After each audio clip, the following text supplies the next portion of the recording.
Hello, my name is Brown and Weiss, and I'm here with a deck tech for my Hunter x Hunter Kurapika deck, the one I use to win that 10-man locals. If you haven't seen my pack opening, I actually opened and pulled big, and the card that I pulled I actually put in this deck in between, because I had to put it in. It was really cool. But anyways, I won this Code Geass C2 card. I'm so excited for Code Geass to come out, but that's not what we're here to talk about. We're here to talk about how I used this deck to win and why I chose certain things. And there's a lot of things I would change about this deck. So, further ado, into the deck tech.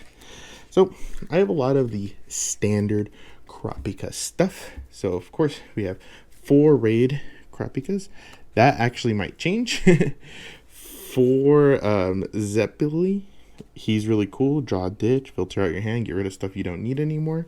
And 2 Satas. So I really like having just 10 zeros. It's a good ratio. You only need like 1 or 2 of them in your opening hand. So I think 12 is a little overkill, especially because we're playing it. We need more gas and stuff. So I think it's a good amount of zeros. My thought process is to kill 1, maybe 2 Kurapikas for the Satas, because he comes in clutch because of a card I tech in. And I'll let you know because he can tap for 2, which can come very, very, very clutch. And it came in huge in a matchup, and it made me be like, wow, I should really run more of these. Another one is this Leorio. Besides this like bounce combo, the reason I'm running 4, I know like Anto likes running 2 and stuff like that. I don't agree with that, because you really want to get to those magic numbers, which is like 5 and 4 and 7. And to get to those numbers, you really want these 2 energy characters. So for me, like getting to those energy lines as quickly as possible, and 4 is totally fine too, as quickly as possible, is super important. So Leorio is great. You can use him to bounce to draw ditch again, and that's really the only thing you're bouncing is the Zeppeli. If for the most part, that's the only thing that you're bouncing that gives you value. 3 Netero. So this is kind of a contentious card. People don't like it. I get it. It's really bad against that green bleach deck where it taps down your back line. I will say you're really using this early on to kind of hit some of these magic numbers of like 4 and 3 when they untap and stuff like that.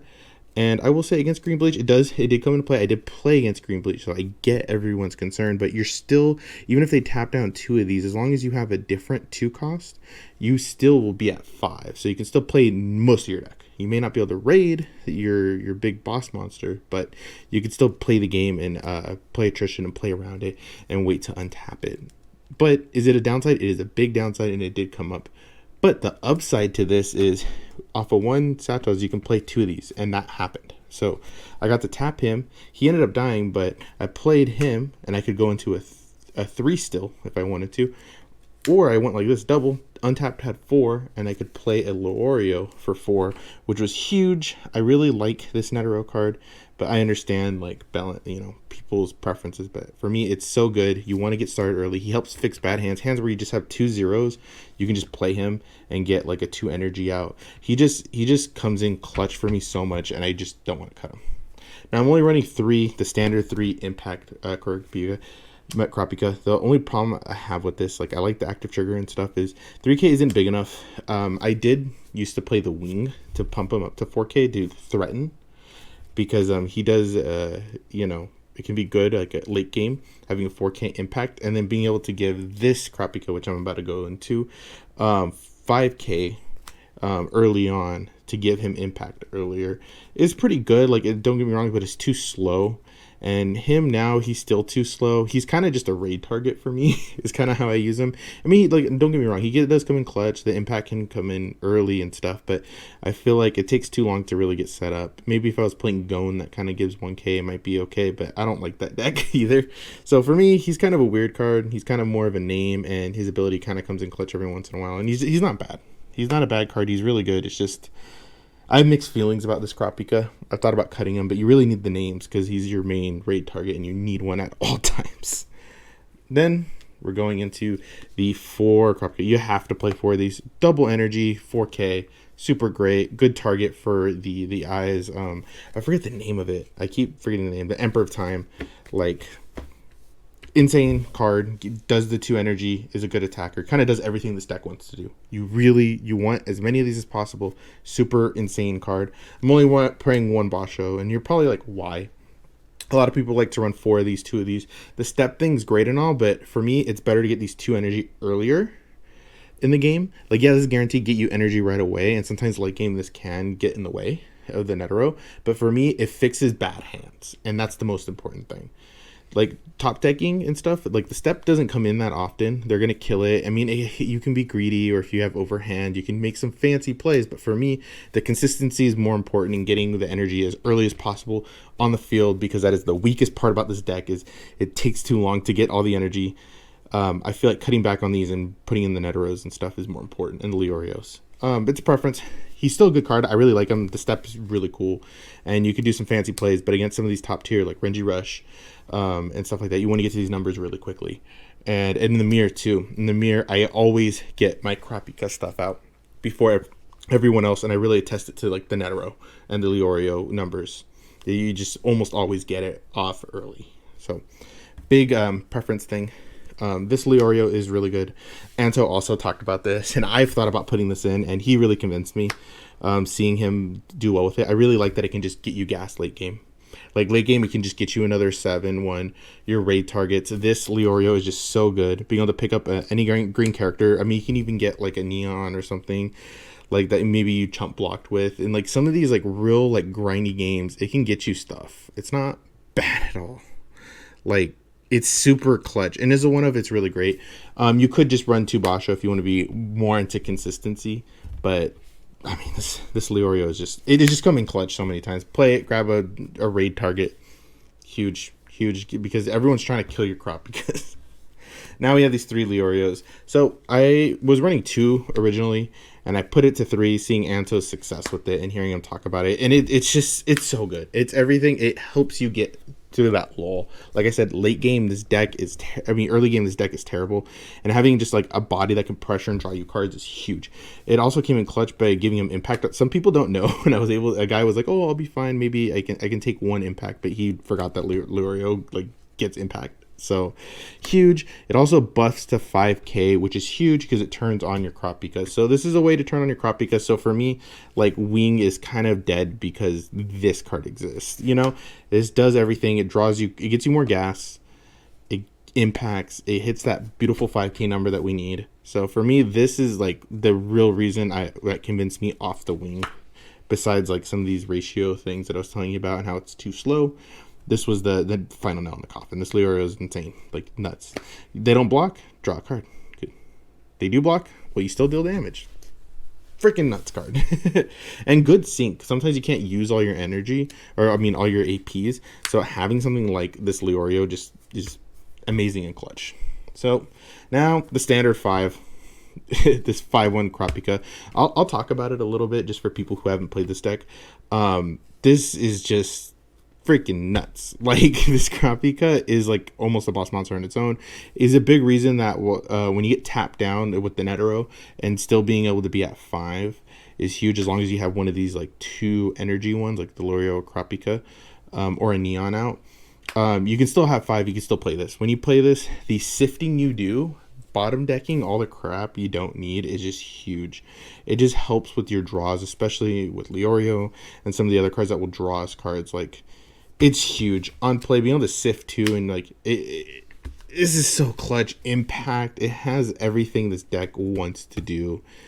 It's really perfect. Like, it's really beautiful. You can even I don't like to raid on top of it, but sometimes, you know, it's just another name that gets you that raid that you need. So huge card.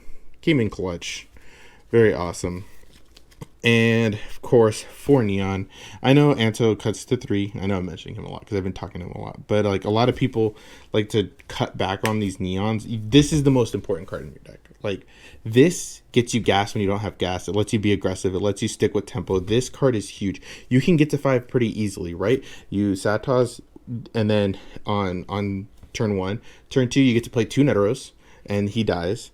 Then you get to play any 1 cost, and on turn 3 you can Neon into, you have 6, so you can Neon into almost your entire deck. Like, it's insane, you know what I mean? Or you can play a 1-drop Neon, and then you're at 7, and you can raid on turn 3. So because of this, you can raid on turn 3 with her. It's so nuts what you can do. And this is what helped me like really clutch that matchup with Renji. So he puts like 3 4Ks up in the front, right? I do this double Netero thing, right? Then I play a 0 Kurapika Neon and I raid, kill his Renji, impact. I have a 5K. He can't do anything. Like, it's so insane how this helps you keep ahead. This, like, I cannot stress how important this card is, how it just clutches you out of stuff, how it, the 2 energy, like everything about this card is insane and nuts. Yeah, sometimes you whiff, like you can whiff, you can bottom deck your Emperor times, like there, you know, don't get me wrong, there's RNG involved in this, but for the most part, it can really clutch. It comes in clutch, and it's just you need it. That's it. Like, you play this card. There's nothing else you can do. And if you don't know what it does, sorry, like I ranted about like why you need it. You can look at the top 4 cards, play 1 AP cost character that you have the energy for, and you set it to active so you can attack with it. It's huge. You can use it to, if you play it first and have an empty energy, you can Leorio and then make him 5k impact right off the turn, right off the rip when you had nothing. So this card is just bananas. So that's a big reason why the Renji Rush with the Neteros, how you can come in really clutch with that stuff. Another card that is just bonkers, right? Oh, by the way, sorry, one more play. You can also like tap 2, play a Netero, then like bounce him back to your hand with the Leorio. There's a lot of plays you can do, and then you don't lose the Netero. I mean, you don't lose this guy, the Satos. So there's a lot of plays you can do here, and because of those plays that I did, I really want to up the number of count on this. Sorry, I'm like jumping, but next card. This card I want to add more, but I don't know what I'm going to cut, especially with all this early game pressure that really helps you in that matchup. This Hisoka, man. Like, this Hisoka came in clutch. So I actually had a choice. I looked at with the Neon. I could have raided into Kurapika, right? But he didn't really have too much going on. And like, that would have been okay. It would have killed my energy line, and I would have had to draw like another energy. And I didn't want to risk, like, because the only Kurapika I had on the field was him. So, and he's providing 2 energy, which is like too important for me, because if I draw anything else and I don't draw any more energy cards, I'm screwed. So for me, I chose a safe option. I chose Hisoka, and man, did that come into play. One of the biggest things I noticed with the Renji Rush is when you damage them, they get more gas, they can spit out more 4Ks, and they can even raid into them. So the cool thing about Hisoka is it kind of lessens how, you know, you may not be doing as much damage and stuff, but you're slowly killing their cards. You're forcing them to block and make trades that they don't want to make while giving yourself more gas. And being able to trade and slowly take over and force them to get rid of their stuff, because they can choose to not block, take the damage. Oh, cool, I have more cards and I just have more gas and I can kill you. Being able to kind of slow it down the game a little bit and just slowly knock them off and not give them too much gas while giving yourself more gas, I think is huge. So this Hisoka, I think, is insane in that matchup. Like, I know it sounds counterintuitive with like not the damage and everything, because you like want to damage the most to win, right? You think that, right? But for me, I slowed down the game enough to where I was able to completely take over and set up. He did get off like a bunch of the Getsu Kencho, I forget, I can't pronounce it, but the bleach removal that needs Ichigo to kill a 5k. He did that on me like 3 times, which was insane, but I still was able to take over, and a big reason was Hisoka. And he ended up like realizing that the Hisoka was like draining him, and he killed him, but it was kind of too late, and I was slowly took over the game, and it was insane how that match went. Great start, and Hisoka really took it over. Now, the creme de la creme, the boss monster. This card is just nuts in every way. I put the second foil in here that I pulled because, you know, I had to pull it. I had to do it. Now I feel like I have to get 4 of them, but I can't afford it right now. And there's a lot of sets coming out. So this will probably stay this way permanently, which is sad. But we'll see. You never know. Maybe people get off of Kurapika when JJK comes out and this becomes cheaper. We'll see. We'll see. But anyways, how this came into play, impact. Everybody knows what this kind of does, but for people who don't, when you rate him in, you get impact, which is huge. He's 5k, so he's bigger. If you don't know, the power line of this game is 4k. 4k is like that magic number that's like bigger than everything else, right? But he gains snipe when you play him, so you can target somebody and kill them, which is great. Somebody that they're saving, especially the Renjis, the double damage, like he comes into play, you get to kill something that they don't want you to kill. And that's huge. But the one thing that people I don't think realize, like, or don't use as much, especially newer players, I know this game's really new, but most veterans know this, but this card's second ability is so clutch on defense. In the Renji Rush matchup, if you trigger this, you can rate it in, have a 5k blocker, which blocks another thing, and tap one of their guys. So you basically fog 2 attacks. That is huge in a matchup where aggro and you're trying to slow them down. So for me, that 7 energy is so important to be at all times defensively, just in case you have that trigger, just to give yourself that opportunity to just defensively take the game back in your hands. And that's a huge play. And then you're dealing with the 5k impact and a blocker every single turn, and they have to deal with this. If they don't, it'll slowly take over the game. And that's what it did. It slowly took over, it defensively stopped his stuff, and it slowly took over the game. And then if you top any of the next card, you just win. But this, in conjunction of Hisoka, really just fogged attacks, forced blockers, and had them slowly lose out on gas with not giving them too much gas, which was insane. And then anything they put out comes in tapped. So being able to just like kill their stuff slowly, and then they can't recoup it, and then you're doing these snipe / defensive stuff to slow them even more down is huge. So getting to that magic 7 number as quickly as possible and just rushing that, I almost want to cut other stuff to rush that energy line, is just so big, because then you can start doing this stuff. You can start doing all that stuff. So maybe more Hisokas if Renji's super meta in your thing, Renji Rush. But this card also just really slows them down. Next, 4 Emperor of Time Mastery, and then 4 Hunter License, which is like the basic stuff. So Emperor of Time, your sideline trigger, he gets rid of something when it's in your damage, which is really nice. And then if you draw it, you can give any of your Kurapikas 3,000 power and snipe. And when you kill something, you get to draw a card. So this replaces itself. It gets rid of something. It does everything this deck wants to do. Even if you just have a 0 out, and this is like one of the reasons why I'm kind of hesitant to cut these 0 Kurapika, is because of this card. Because when you're having a bad game, like even if you have a 0 Kurapika, you can always move him up, and if you're still at 5 energy, you can still play this and snipe something out and draw a card. So like it can still just be clutch removal no matter what, even with the 0, because it puts him at 4/5. So for me, like, that's why it's so hard to cut these 4, because just the name is so important in this deck. But I don't know. That fast start that I had against that Renji Rush deck really won me that game and helped me take over that game. Having these some of these numbers, ratios, I almost want to go to 4 net a row and then switch this to 4 Satos, because it's just how OP that was, and I want that more consistently. But really, I don't know what I would cut in other ratios I would do. Just a lot of ideas, but a lot of these cards worked really well in that matchup. And this Emperor of Time was insane. I ended up top decking 2 of these at the end. These were mostly at the bottom of my deck, which really sucked. And at the end, this kind of sealed the deal. Giving me snipe was huge. Just getting rid of everything. I kind of already had the win with the impacts and stuff, but being able to just really clear those last 2 things that could be huge targets. A big one for me in the Renji matchup is most things don't have impact, so you can chump most stuff and then just keep 1 or 2 impactors to kind of get those last bits of damage. But the biggest issue with that is they have a Ichigo. It's the trial deck one. He can give himself impact by banishing stuff. So the only thing that I like to really snipe that's a rated character is that Ichigo, because that's the only thing that's going to guarantee damage through. You know, if you don't have a 5k to block them, you kind of are screwed, and they will get that. But being able to prevent their only impactor, because we have such targeted removal, is huge. And for me, like, that's what makes this insane.